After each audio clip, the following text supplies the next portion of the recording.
আলাইকুম। আমি একটা কবিতা আবৃত্তি করব। কবিতার নাম দেশলাইয়ের কাঠি, লিখেছেন সুকান্ত ভট্টাচার্য।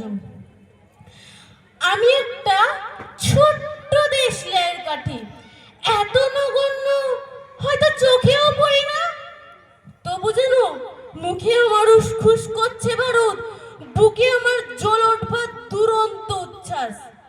আমি একটা দেশলাইয়ের কাঠি। মনে আছে সেদিন হুলুস্থুল বেঁধেছিল, ঘরের কোণে জ্বলে উঠেছিল আগুন, আমাকে অবজ্ঞা ভরে না নিভিয়ে ছুঁড়ে ফেলায়। কত ঘরকে দিয়েছি পুড়িয়ে, কত প্রাসাদকে করেছি ধূলিসাৎ। আমি একাই ছোট্ট একটা দেশলাইয়ের কাঠি।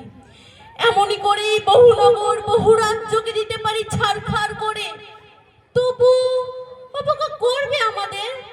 মনে নেই এই সেদিন আমরা সবাই জ্বলে উঠেছিলাম একই বাক্সে, চমকে উঠেছিলে। আমরা শুনেছিলাম তোমাদের বিবর্ণ মুখের আর্তনাদ। আমাদের কি অসীম শক্তি তা তো অনুভব করেছো বারংবার, তবু কেন বোঝো না আমরা বন্দী থাকবো না তোমাদের পকেটে পকেটে। আমরা বেরিয়ে পড়বো, আমরা ছড়িয়ে পড়বো শহরে গঞ্জে গ্রামে, দিগন্ত থেকে দিগন্তে।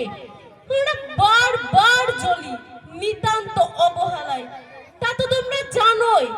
কিন্তু তোমরা তো জানো না আমরা কবে জ্বলে উঠবো। সবাই শেষবারের মতো আসসালামু আলাইকুম। ধন্যবাদ আমাদের সামরুল নিশাকে। এবার অনুমণ্ডল